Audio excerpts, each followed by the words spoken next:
Hi everyone, and welcome to Autism and Neurodiversity's Neurodiverse Universe podcast with myself, Ben Holmes from Autism and Neurodiversity Coaching.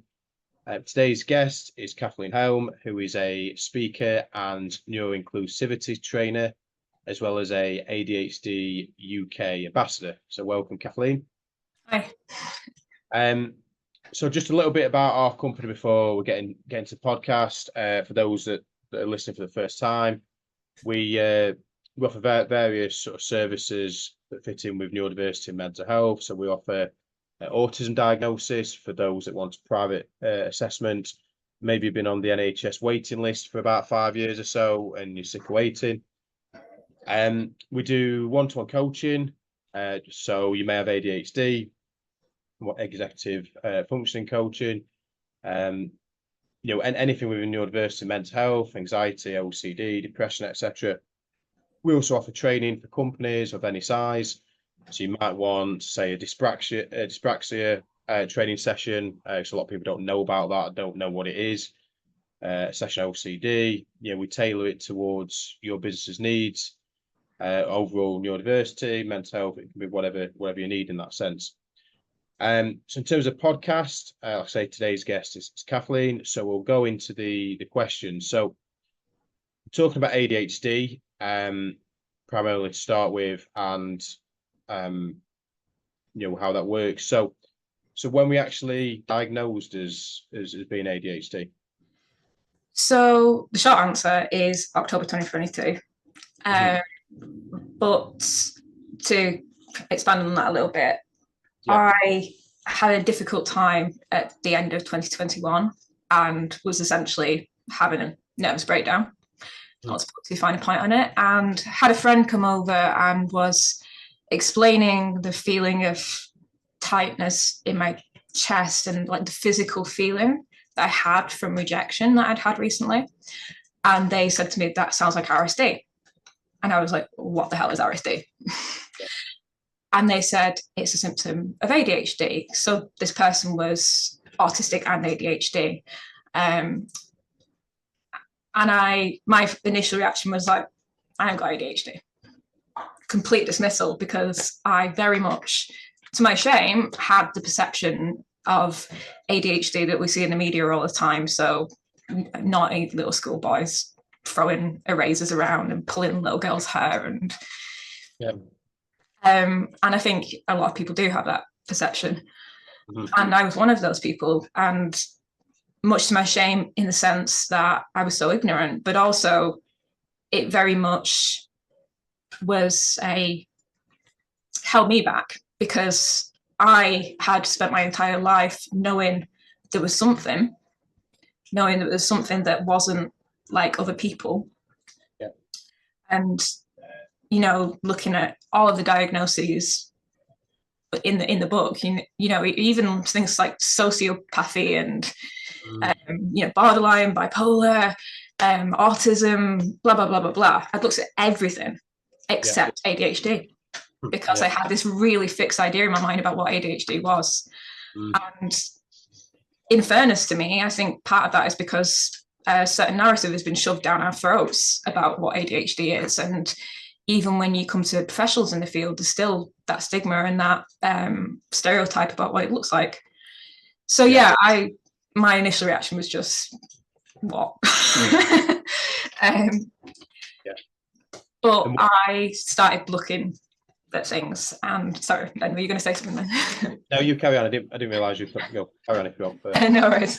So I started looking at things, and I was like, yeah, that does fit. And then I was like, no, you're just getting your hopes up that you've finally found an answer. You're just manipulating things to fit. You're doing the horoscope thing where it's like part of it fits, so you go, oh yeah, that must be right.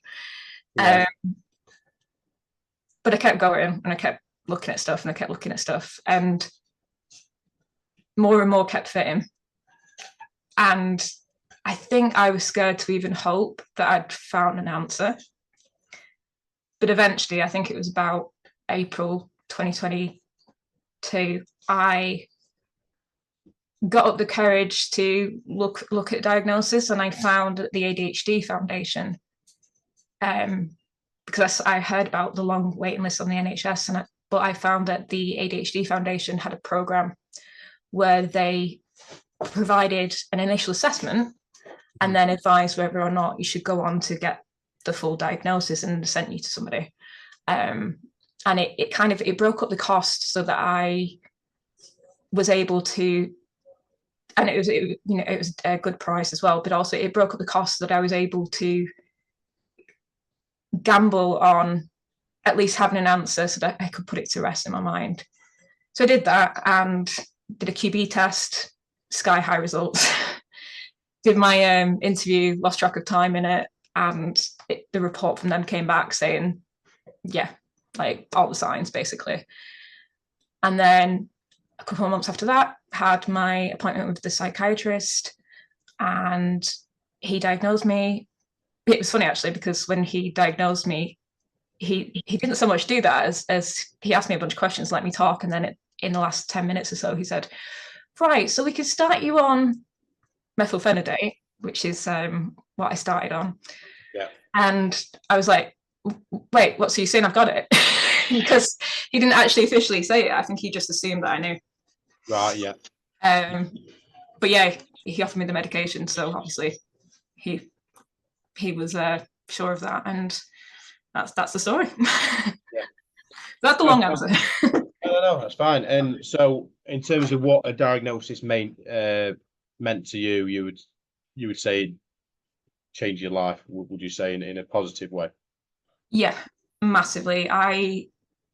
When I speak about it, I have to speak about it in terms of it being like a rebirth, which sounds dramatic, but I had always, since being a very young child, definitely under the age of 10, had this belief. It's just the way that I always explain it, because it's the only way I can really drill home what a difference it made to me. Since under the age of 10, I had this absolute belief, in the same way that some people have got an absolute belief about that there is someone watching over us, or just who they are as a person. Yeah. I had this absolute belief that my life would end by my own hand, which for somebody under the age of 10, yeah. And it wasn't that I was actively planning it or looking forward to it even. It was more that I was sort of waiting for the time when I could do it with least impact. And I was like, it's inevitable. I don't know when, but it's inevitable. It could be 3 weeks, could be 3 months, could be 3 years, could be 30. Yeah. And yes, and part of that I think was because of how dramatic the emotional dysregulation of ADHD has been for me, and the fact that it's not currently in the diagnostic criteria is mind-blowing to me. Yeah. But yeah, and it didn't matter how many services I engaged with, how many talking therapies I did, how much I read about psychology, none of it really did. It scratched the surface. It didn't really have any impact. And then I was diagnosed, and once I actually believed it all, I started to find my community and started to see that the things that I found hard, it wasn't because it was just that I was a broken person and that I was just crap, to put it finely, or lazy, or whatever else horrible words that we call ourselves and get called. Yeah. But that actually there was a rational reason for these things, and having that rational reason and having the language and the language, the words to explain it, and being able to look at the science of it and say, oh well, it's because I'm not getting enough dopamine, so I'm sensation seeking, and all of these things meant that I was finally able to look at the things in my life, recognize what was going on, and find the root and start to address things properly. And also that I had the emotional calm, which I think is a mixture of self-acceptance and medication, because the medication does definitely help for me. I finally had the calm to actually be able to start engaging with things like coaching and counselling and actually see change. But without that language, it's like if somebody was trying to teach you biology, but in Punjabi. Yeah. You might pick up a little bit of it just from diagrams, but you're not going to understand biology. Yeah. And so, it's obviously changed your life from what you've said. And how did others respond to your diagnosis around you? So friends, family, whoever it is around you. Yeah, actually, do you mind if I add one other thing to that? What I just said as well. I think as much as it was in the whole positive, and I definitely think about the experience of diagnosis positive. I also another thing that I see a lot in the ADHD community, especially when I'm at the ADHD UK support groups and stuff, and that I definitely experience, and I just feel like it's important to acknowledge for anyone that might be listening, is that even though having that diagnosis and finding that self-acceptance and that self-awareness and having a language and being able to advocate for yourself is a huge moment, there's also massive grief, and it's something that I think people don't necessarily realize. You get wrapped up in doing your research and stuff and forget to actually feel what this process is like, and then you get the diagnosis and perhaps you don't get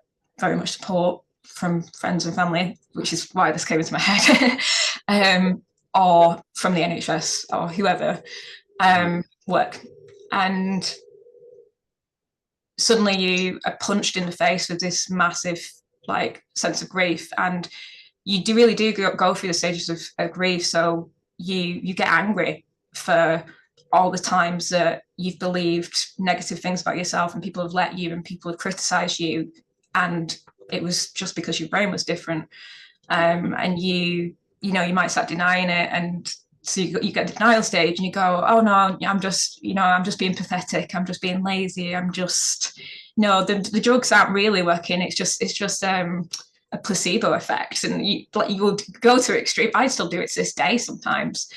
You get depressed because you're like, oh my god, so much of my life, obviously this is for late diagnosed people that I'm speaking, but you look back at all the life and all the experiences that could have been different, but eventually you do reach a level of acceptance, which I just want to say that because some people who are newly diagnosed might be struggling with all of those things, and just to acknowledge that that's really normal. And also I think what's normal is that, like any grief, it does come back, and it will just whack you in the face occasionally. So you might have lost a family member 20 years ago, but something reminds you of them, and suddenly it's really raw, and that still happens. So 90% of the time now I'm in acceptance, but sometimes I'm angry about the ways that I've been treated and the opportunities I've missed. And sometimes like I said before, I will go into denial and the bargaining thing, and I'll be even though I've been diagnosed for 18 months and been taking medication and seeing all this change, I'll be going, nope, it's just a placebo effect, you're just fooling yourself, nope, you're just wrapped up in the whole wanting a second chance thing, and that it carries on, and that's the same as any kind of grief. And so I just felt like that was something I really wanted to say. So no, I think I'm glad you have said that. I think a lot of people will go for the exact same thing in their own way. Exactly, you just said what all the things you've missed out on because of all that, believing what people say about you, you're lazy, or you need to get a real job, or you need to work Monday to Friday. I mean, obviously some of us do like working Monday to Friday, but you've got to do this, you got to do that, you got to do that, and something wrong with you if you don't. Why do you keep leaving jobs? Why do you why can't you do some such? Why can't you be like everyone else? All this sort of thing, and then you get your diagnosis, and a lot of anger can come out. Definitely, I definitely on board with that, and resentment as well. I was just going to say the other thing for me as well, and obviously this isn't a universal experience, but for me, because my nervous system was so overstimulated by the stress of it, I wasn't able to address that because I didn't understand the cause of it. Yeah. And I wasn't able to engage in any kind of therapies or anything fully. My body told me that instead. So I developed chronic pain. So I have fibromyalgia, and I've had that since my early teens. And there's a whole story of being gaslit and ignored by doctors and such in that as well. But what that led to was being physically limited in the sense of not being able to engage in activities with my peers. You know, I can't go to a music festival for 3 days and camp on the floor and jump around all day. I can't even stand up like for half an hour without getting pains the next day. And that was, I truly believe, and I'm not saying this is the case for everybody with chronic pain conditions, but in my case, once I started medication and my interoceptive, which is your ability to understand your emotions and the sensations coming from your body, my interoceptive skills were improved because my brain was less noisy.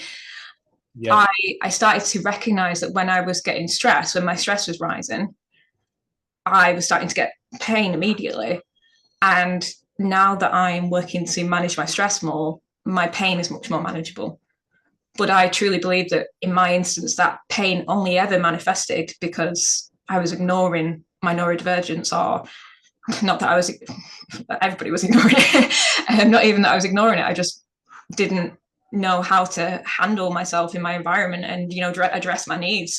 So after a while, my brain was like, hey, buddy, this person isn't listening to us. You need to send them a signal. And my body started screaming at me.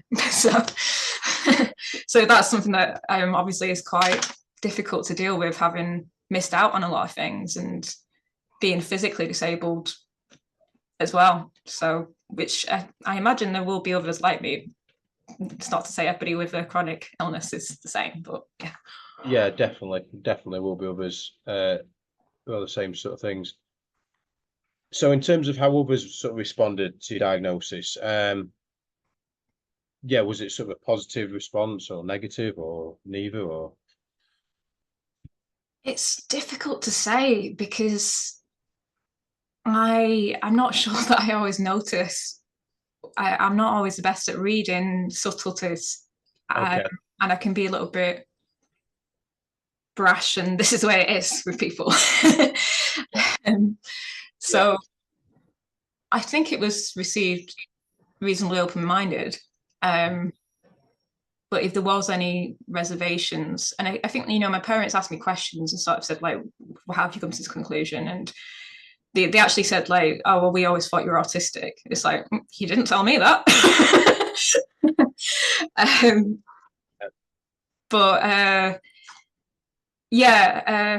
My boss, funnily enough, when I told my boss at the time, just kind of went, yeah, no, that makes sense, which I didn't know whether to be offended or not. My best friend was incredibly supportive, and really has been a rock through everything. Still is to this day. That's really good then. Yeah. Yeah. I think more than anything, funnily enough, and one of the things that I think a lot of neurodivergent people identify it with is that when you start learning about neurodivergence, you look around and you're like, oh my God, there's more of us. And all the people that you're friends with and all like parts of your family, you're like, oh, I know why I like you now. It's like we heard together. We're like definitely wild creatures looking for protection or something. So I think because of that, people were generally quite open-minded, and I think I generally, as a rule, due to being queer and stuff as well, I generally am surrounded by open-minded people anyway, because I would refuse not to be. If that makes sense. Yeah, that makes sense. Yeah. And so I think you touched on this earlier on. What I think you did. So what sort of support have you received since your diagnosis? So again, you touched on bits of this. So whether it's financial, whether it's coaching, So you got your diagnosis. Then what happened after there? Yeah. Support wise, I guess. So ADHD UK were definitely a big help, and that's one of the reasons I'm an ambassador. So I went to a lot of the support groups, and if not with ADHD UK, but then with someone else, I definitely sort of recommend speaking to others, because starting to normalize these things and understand that you're not alone in it, especially if you're new to these things, is really helpful. So that massively helped. I also found out about access to work. So I got access to work support, which included coaching. And again, coaching can be massively helpful, especially if you have a coach who's neurodivergent, or at least knows neurodivergent as well. But I think being neurodivergent kind of gives that level of empathy and understanding. Yeah. And bearing in mind as well that you need to pick a coach that works for you. And for me, one of the ways I did that was by going to the ADHD UK support groups, and which are run by coaches, which meant I got to see a lot of them and see the different ways that they do things. So that really worked for me. I think another thing I'd say as well, though, is that one thing that is quite upsetting about getting diagnosed is that when you've been diagnosed, you enter that kind of that grief period that I was discussing earlier. Yeah. And there is very little support in terms of, NHS support or things like that, or even like community groups in your local area tend to be geared towards children or parents of children. And adults especially, there's very little. And I think there's this huge, what's the word? Impetus, is that a word? I don't know. It's a huge burden on the person who's been diagnosed to find these things and advocate for themselves. And when you're still learning about it, even stuff like applying for access to work is a great scheme, but they'll say, what do you need? And you're like, I don't know. I spent 30 years just struggling, and I don't know. So yeah, I think that's very valid. I think it's generally across the board. It tends to be, you got your diagnosis, good luck, see you later. Generally, and then you've got to find it yourself. And I'm quite fortunate, I'm good at doing that, but a lot of neurodivergent people won't be, so they won't know where to start or where to look, or they might not be very good on the internet in general. They might not be good at that sort of stuff. So and it can be traumatic as well, just like digging into all the things that have gone wrong in your life and trying to figure out why, and all of the so-called flaws of your diagnosis and how they're presenting and what you're supposed to do about them, and the level of research that you need to do. It's an overwhelming amount of information to have to sift through yourself, especially when there's a lot of misinformation out there. Yeah. It's almost like having to do your own degree without getting the official, qualification for it, and then people then question that and say, "Oh, well, have you got a qualification for talking about all this stuff?" And it's like, well, I pieced together 30 odd years or whatever it is in my life, and I hyper focused on it for 18 months. So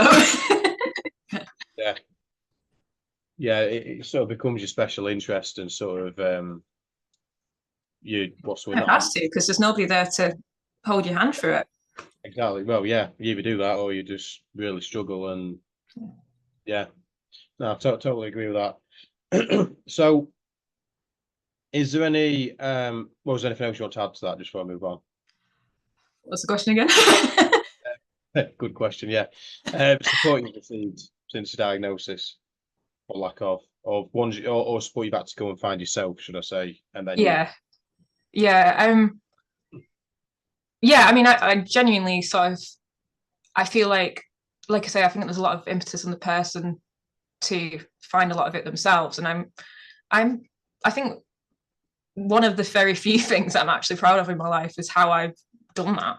I'm actually proud of the way that I've engaged with things and gone out and found stuff. And there is a lot out there if you look. It's just knowing where to find it. It's not you have to put a lot of time and energy into it. But I found that it's really worth it.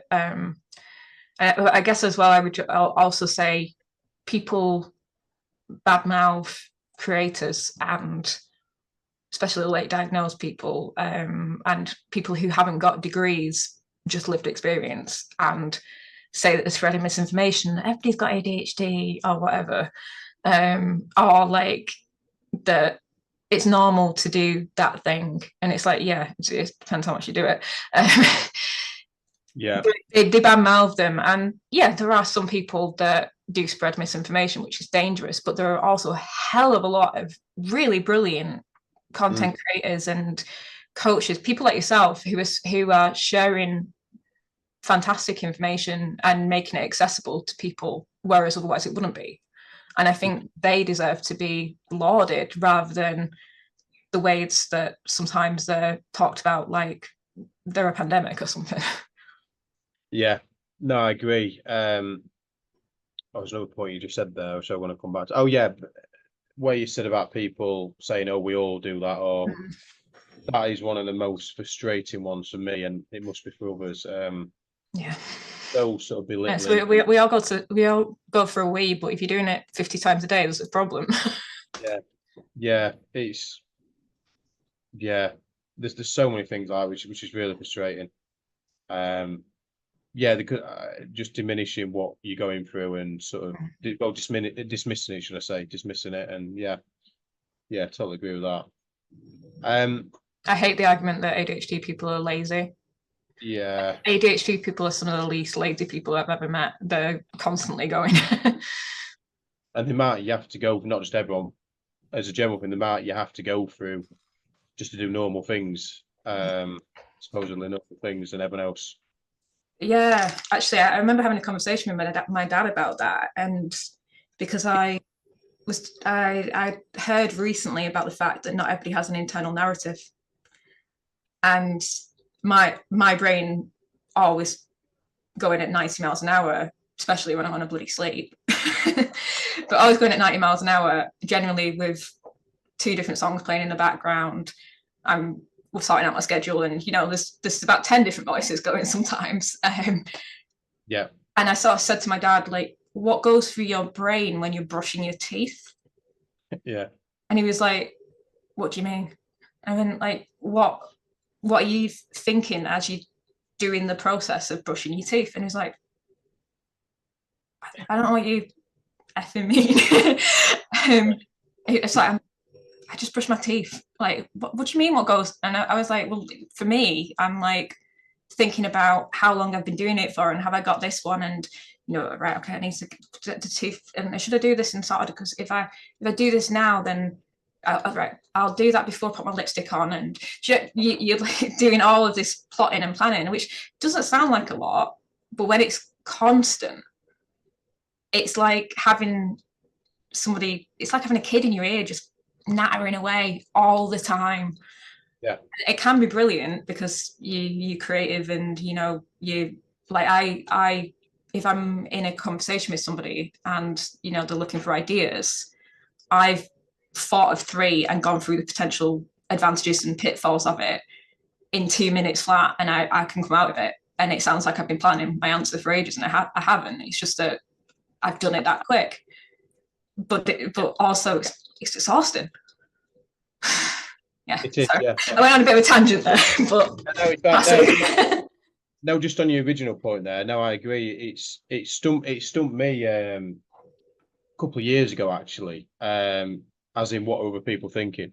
It sort of blew my mind that same as you, like the brushing your teeth thing. What do you do when you brush your teeth, or whatever? It doesn't have to brush your teeth; it can be whatever it is. Oh, I don't know. I don't think of anything. I just do it. It's like, yeah, but what are you actually doing? Like, what are you thinking about? Yeah. I'm just nothing. It's like I don't understand the concept. I don't understand it, but it took me ages to understand the concept of not thinking anything, because I can't imagine what that's like.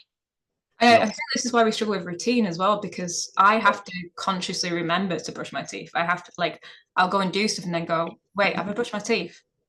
And have to think, because my working memory's poor, have to think back about what I've done and whether that's something I've done yet. Mm-hmm. And sometimes I have left the house before now without brushing my teeth, which is disgusting, I know. But it's not because I don't care about my dental hygiene. It's just that I don't have routine. I don't have a set way of doing things because I can't hold things like that in my mind. Yeah. I know that's a big segment about brushing our teeth. I know that's a big problem for a lot of people with ADHD, remembering to brush your teeth. I know that is a big one. I've always been fortunate. I've not been one of those. The autism side of my OCD side helps me with that. But on the other end of it, I can have a shower and shampoo my hair, and then a minute later think, did I actually do it? And then do it again sometimes. So I do that. I do that. I've also double brushed, to be fair, so I make up for it. Yeah, that's good then. Yeah. So there was one other thing I want to quickly come back to, which has nothing to do with university whatsoever. But just because you mentioned it, I thought it was interesting. It was a very, very quick one. It was when you was about horoscopes, right at the start, and you said, I found it interesting. I don't know if you remember which bit you said there about horoscope, but basically, yeah, I do. Yeah. I wonder how many other people do the same with that, whether most people do it or not. I mean, so what you were saying is you read your horoscope and it says, "Oh, today's going to be a great day because whatever," and then you sort of. But if it says today's going to be a bad day, like, oh well, the load of rubbish those aren't they? But if it says it's going to be a good day, like, oh yeah, it's going to be good. Yeah, I think it's kind of like manifestation theory, isn't it? It's when you're looking for something, you find it. It's like when you need to buy something for your house, let's say. I'm trying to think of an example. I don't know, clothes hangers. You need to buy some clothes hangers. Yeah. And you go around looking for them and you can't find them and you get frustrated. And then you do find some, you get some, and they're not perfect, but you've got some. Right, cool. And then the next week you're out and about and you see them bloody everywhere. Yeah. And it's because your mind's geared towards that thing that you start to notice it. And it's like the clothes hangers always existed. We just didn't notice it before. And it's that thing of if something reinforces the reality in your mind, then it like becomes true almost. And I'm not saying that in a sort of sense like we've got psychic powers. I just mean that it's like you say with horoscopes, if you're in a foul mood and it says you're gonna have a bad day, you're like, yeah, knew it. Kind of, yeah. And I think people can kind of, what I was worried about, and I remember how I used that analogy, what I was worried about was that I was learning so much about ADHD because I was wondering if that's what it was, that I was almost manifesting it and forcing stuff to fit and explaining stuff with it because I wanted it to be true, which, is I don't know what that says about my about my mind, but I was terrified that I was fooling myself into believing it and having that hope. Yeah. That makes sense. And I think just going along with that, what doesn't help is I mean, I can speak personally, I can't speak for anyone else. I think a lot of people will do it around where you'll say, oh, I've got ADHD or whatever it is, and then they'll say that another person will think what you've just said of you. So, oh, he's just there, just whoever it is, they are sort of. They'll say something like, oh, well, back in my day, we just called it being eccentric. Yeah. Or everybody's got ADHD these days. Or, oh, I do that too. Or, yeah. Yeah.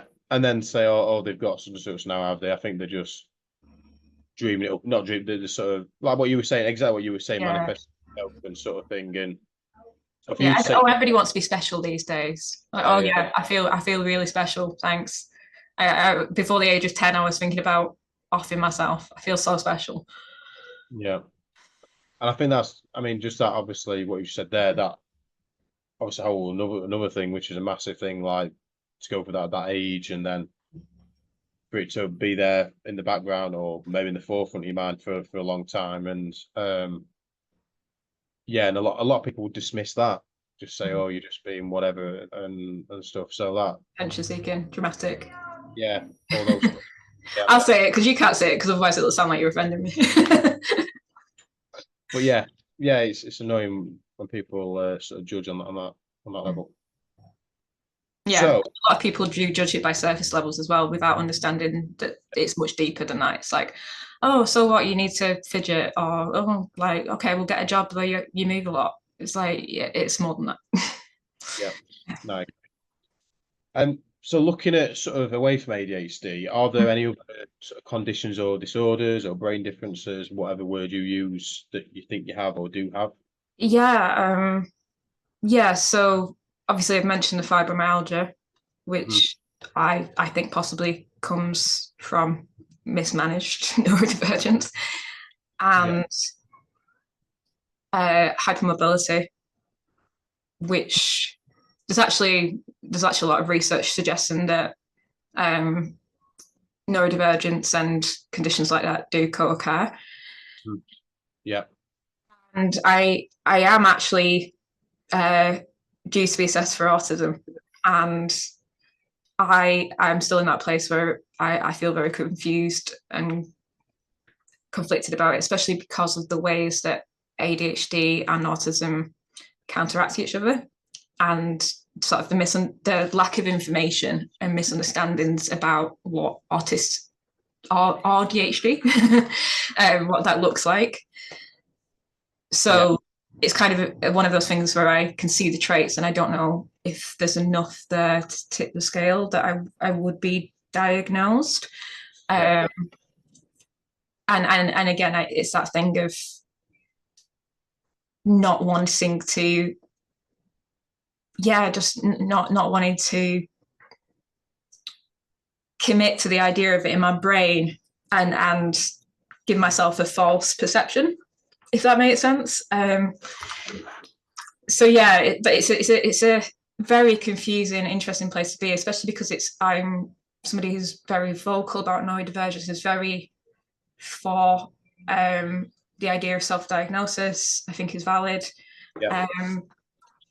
And yeah, I feel confused and conflicted about this one. And I'm still kind of working through it, to be honest. Yeah, that makes sense. I think another thing, just to go with that, which may or may not be relevant for you and people like you, I don't know, is, well, no, it would be for some, would be which you get diagnosed with first. Yeah.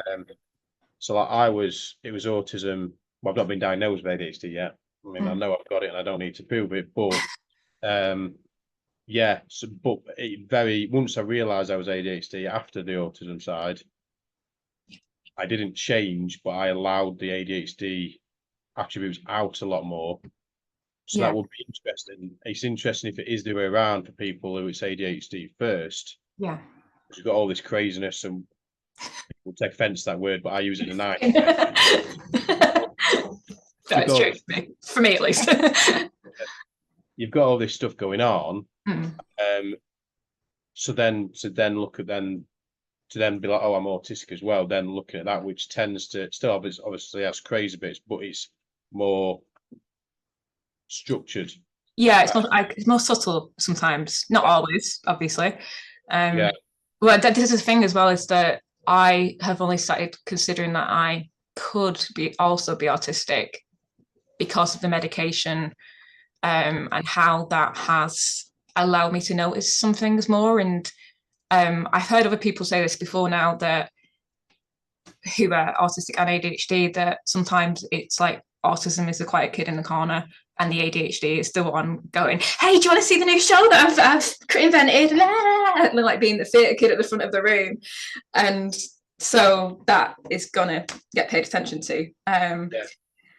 So yeah, and then when you also look at the complication of how much crossover there is between autism and ADHD, and actually another one I suppose should come up as well, is that I think I'm possibly got CPTSD as well, and there's crossover there as well.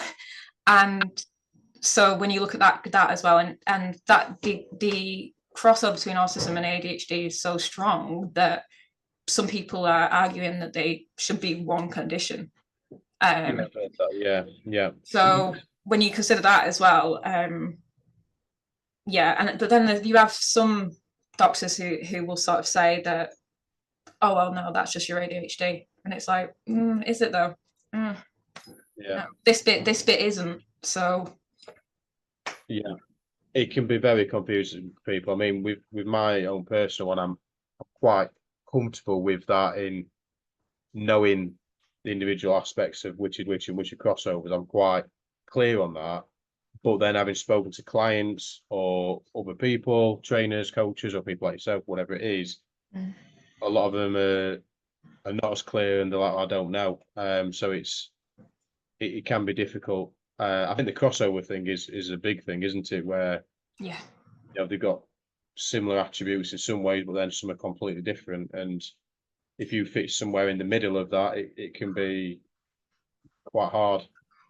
Yeah, to be fair, I do think if I was, well, possibly not, to be fair, but under the right circumstances, if I was a kid nowadays, I might be diagnosed with autism, because when I look at how I was as a kid, it was quite classic. I had very special interests. I offended a lot of people without meaning to. I only really made friends with adults, and only then if they were interesting. I would literally tell people to get out of my face, basically. Like, even as a 4-year-old, like, as an example, at Christmas, I'm doing in my area, fidgeting clearly. At Christmas, my aunts and uncles, which I had a lot of, when they buy me presents, one of them bought me some clothes, and I didn't want clothes, I wanted toys. So I opened it up, and I was like, and to be fair, people that can't see this, so, but I'm just glaring at the camera, like, and I was like, I specifically, I'm about 4 at this point, I specifically said no clothes. Which, I do 4-year-olds supposed to know that you're not supposed to say that when someone gives you a present? I don't know. I'm not a child psychologist, but I wouldn't have thought so, but no. I'm saying again. That's fine. So if we look at, coming back now to ADHD, if we look at that, you can talk about autism, but if you look at ADHD, at least, do you see that as a disability or not? It's always a difficult question. Not inherently, but also yes. I say that because in this society, in the way that the world is set up, I think it is almost always quite disabling, unless you are able to manage your life in a very specific way. And obviously everyone does the best they can, but unless you've got unlimited resources, that is difficult to do. And then you have the superpower narrative, and there are some things about it which can be great. And there's a recent article about a study done at the University of Pennsylvania. They screened something like 500 participants for ADHD, and then they got them to do a computer game, if you like, where they had to gather berries from virtual bushes. And the people who screened positively for ADHD would be more likely to move on to another bush to gather berries than to stick to the one that they were at, even if they were doing quite well at that one. And they found that on average, the people who tested positively for the screening for ADHD, that group gathered more berries. So that's really interesting, because if you think about the evolution of humans, and bearing in mind it's not, in evolutionary terms, it's not that long since we were in that state, in terms of how long it takes for evolution to happen, then actually that group would have a better harvest, would be more likely to survive the winter, etc., etc. And in those circumstances, it is a superpower, if you like, or it's certainly not a disability. If anything, the other group is disabled. And I just think it's so yeah, I think it is, but only because of the circumstances that we're in. I don't like the superpower narrative, because it creates an idea that if you don't have those attributes, that you're the wrong kind of neurodiverse. Like, if you take some cliches around autism, like if you're not good at pattern recognition and, you know, can't sift through data, then you're a rubbish autistic, which is ridiculous, obviously. I don't like that idea. So I don't like that superpower narrative. But I do kind of like, one of the ways that I like to kind of try to reframe things in my mind, something I picked up in coaching sessions. And I think to myself sometimes, like, if neurodiverse people were the majority, and I don't even like the othering thing, because I think a lot of people have some, you know, some neuro traits that from neurodivergence, not saying everybody is neurodivergent. But say if ADHD people or autistic people were the majority, then we'd talk about neurotypical people like they were disabled, because it's always the majority who sets the bar. And so like sometimes I like to, just as a bit of fun, and hopefully I'm not going to offend anyone here, but sometimes I'll be like, instead of thinking of my ADHD and my traits that I could easily beat myself up over, and sort of going, oh, like, why can't I just slow down when I'm speaking to people and stuff like that? I'll go, God, it must be rubbish being neurotypical. You speak so slow. How do you ever get anything done? And I try and like flip it and act like, like that. So I think that's the thing, is that we've built this world for neurotypical brains. So we are disabled because we're not neurotypical brains. But I don't think it's inherently disabling, but I do think we are disabled by the world we're in. Bit of a long-winded answer there. Sorry. No, that's fine. No, I agree. I think most of us speak to generally have that same sort of answer in one way or another. Not everyone. I think certain people are, obviously there are some people that have more severe difficulties, but oh, definitely, and in that case some people will see it as a disability in itself, and it's I think also some of those people can excel in other areas, and then you've got the argument of generalist versus specialist, haven't you? You know, so and you know, there is a place for everyone, and our job as a society is to make the place for everyone. I agree, definitely. So on to the more sort of random questions now. If you have one, what's your favorite color and why? So it's more like a color tone. If that's probably the wrong word, but I like dual tones, so emerald green and royal blue and deep reds and stuff like that. And I don't like bright colors like lime green and bright yellow and fluorescent pink. That's my answer. That's fine. You can say as much as you want. Or as little as you want on that. Some people say I haven't got a favorite color. But if I say green and then I don't know, for some reason you bought me a jumper and it was lime green, I'd be disgusted. No, I get that. So do you have any what you would call special interests, and if so, what? I've had a lot of hyperfixations, including things like TV shows and people, fictional or non-fictional. I've had a lot of mini hyperfixations that some have lasted 2 months, some have lasted 2 years. I was obsessed with Jimi Hendrix and guitar at one point.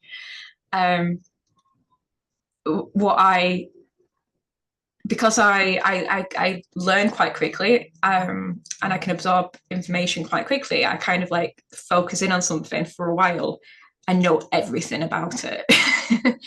And then I lose interest in it eventually.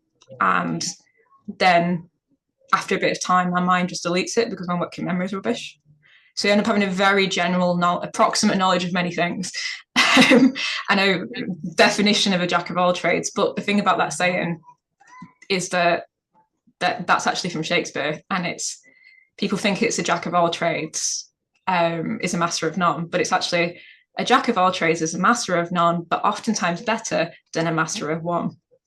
Oh, okay, that's interesting. So again, flipping the script. So yeah, but I think obviously neurodivergence is now a massive one. We've spoke before about having to educate yourself. And I think the other one that has persisted is ancient Egypt. I am the one that will talk to you about ancient Egypt for 2 hours in the kitchen at a party. Yeah. Just info dump for you. And I was obsessed with that when I was younger. Actually, when I was, my mum said that when I was about 8, I asked if we could buy a chicken from the supermarket and try out mummification. Yeah. But yeah, that's the one that I always come back to. And especially at the moment, because they're excavating the necropolis in Saqqara and they're finding hundreds of mummies and super cool stuff. So I'm like, super into it at the moment. I'm going to stop now because otherwise I will info dump at you. That's fine. That's why I'm interested in myself. And my last guest I had on actually mentioned that as well. It seems to be a common one. Yeah. I'm now interested in what they're excavating at the moment, so I didn't know that. So that, but anyway, talk about that later. Yeah. You know, we're not doing a 2-hour podcast on ancient Egypt, so that's not the schedule. No. So, just a few things I'm gonna ask. Also, so I mean, one just out of interest for whereabouts are you based? What area are you from?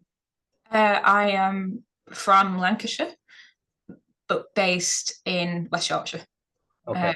So yeah, I'm a red rose and white rose territory. Yeah. Yeah. And so in terms of your work, so what is it? So you mentioned speaking before. So what is it that you speak about, and what exactly, for those listening, is a inclusive? Can't be saying that. Inclusivity trainer. Yeah. So I think one of the fortunate traits of the fact that I am bad at reading signals. So like I can't tell if someone's flirting with me. I'm really bad at that, much to my friends' amusement.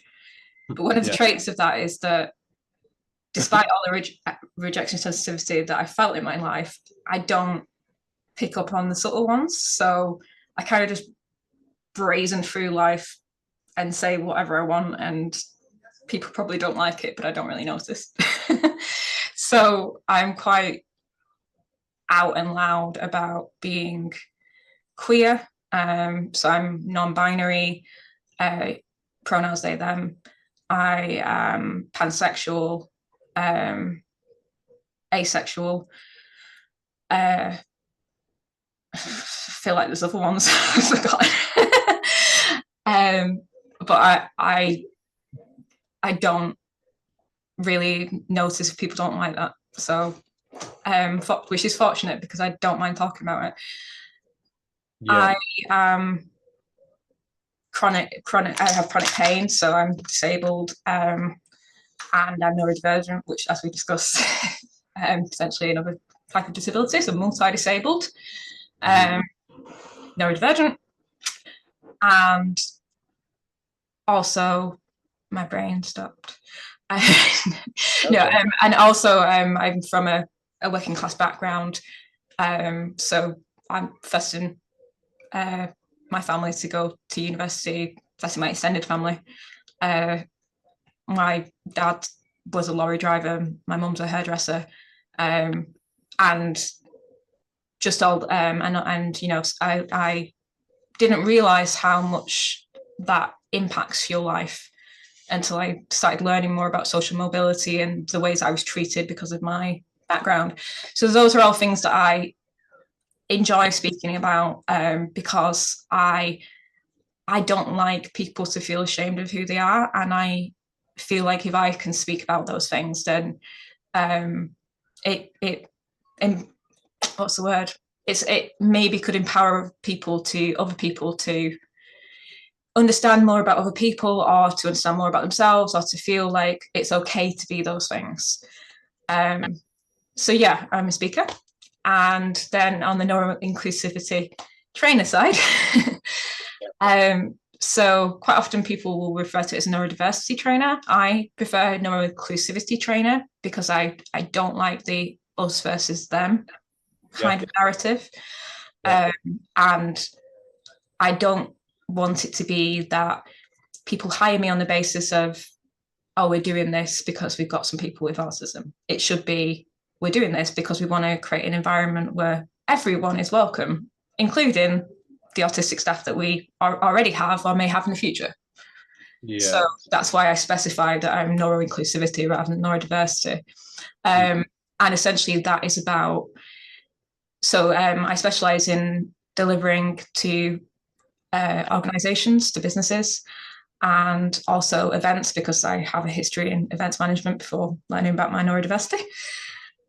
And that's about creating processes and environments that suit our minds, whether that's to recruitment, to everyday work and the way that we communicate with each other.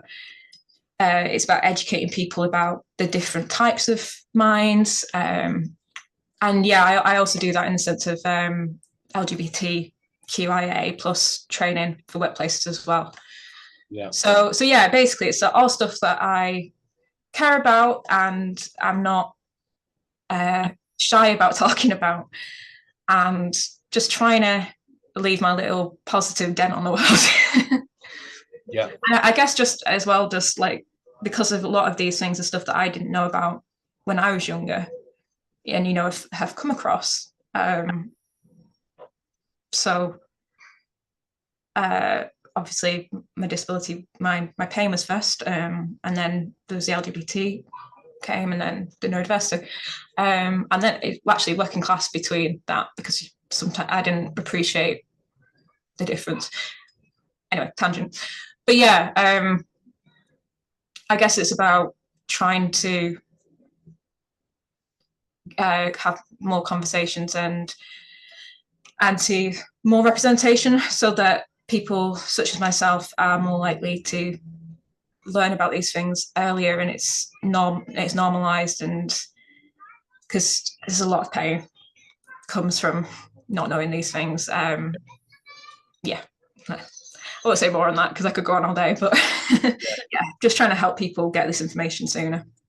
Yeah, I'm just looking at time. We need to start wrapping up in a minute. Apologies.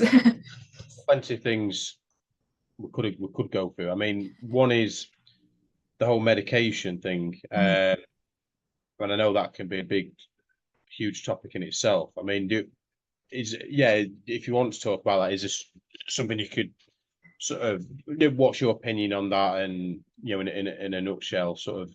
I know it's not one of those things you can just say in 2 seconds, yeah, I'm for it or I'm against it. But yeah, I'll try and be quick. Yeah, it's highly personal, but I think sometimes people can be set against it out of misunderstanding or out of fear, or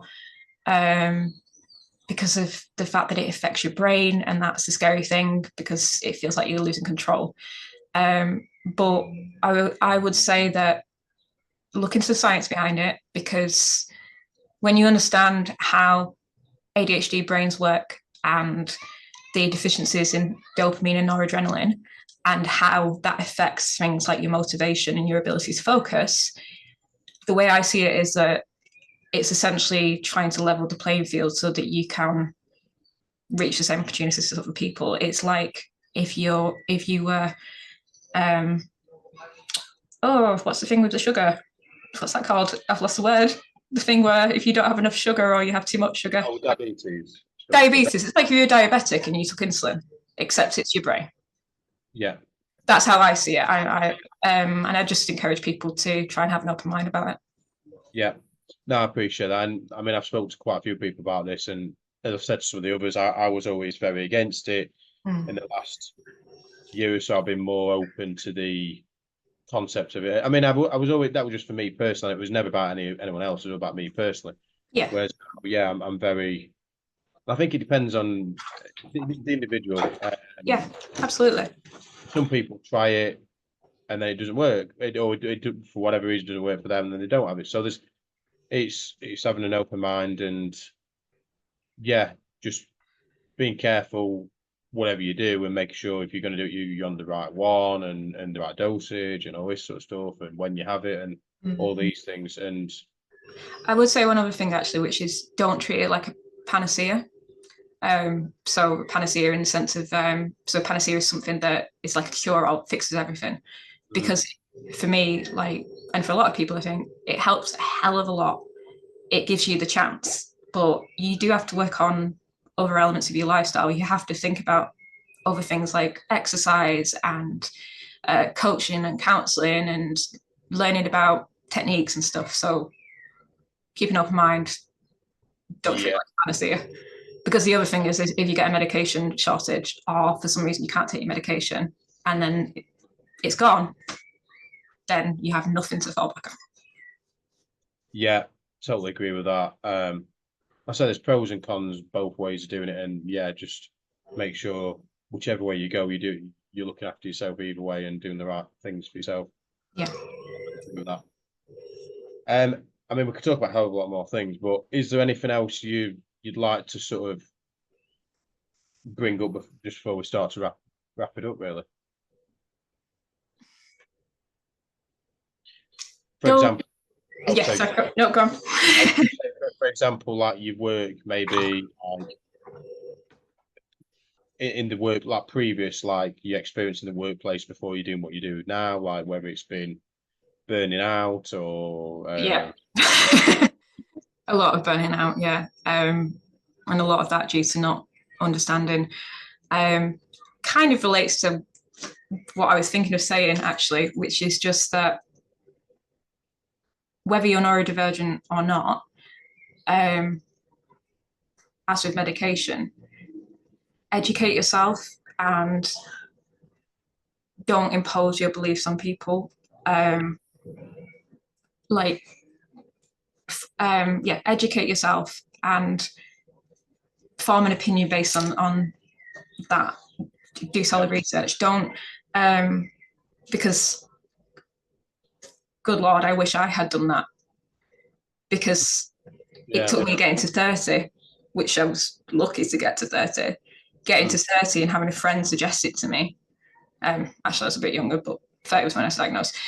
For me to find out about my ADHD, and it has to change my life around. And if it's you or it's someone you love or someone who's just talking to you in the street, don't form a judgment on them based on knowledge that has been passed down from someone else in the media or from other people's perceptions or whatever you've heard. Go and do your own research, whatever the topic, whether it's neurodivergence or anything else. Go do your own research and form an opinion. And if you then form an opinion that I don't like or somebody else don't like, fine, but at least do it off your own research.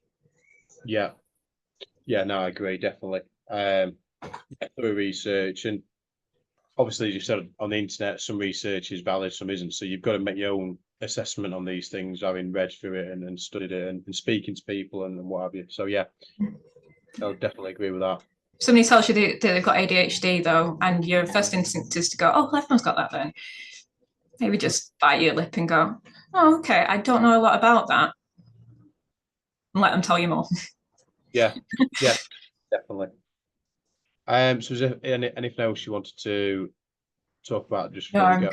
I'm good. I guess other than the fact that my time blindness is clearly showing up, because that felt like it took 20 minutes, but it definitely didn't. No, it's fine. It's like I say, it's very informative, and that's why I like doing this. But yeah, there's loads more we can talk about in the future potentially. Maybe I'll come back and talk about my autism diagnosis, depending on how it goes. There you go. Straight away, we've got something, haven't we? So, so yeah, thanks for being on. Really appreciate it. No problem. Thanks for having me. No problem. Thanks everyone for listening as always, and we'll see you again next time.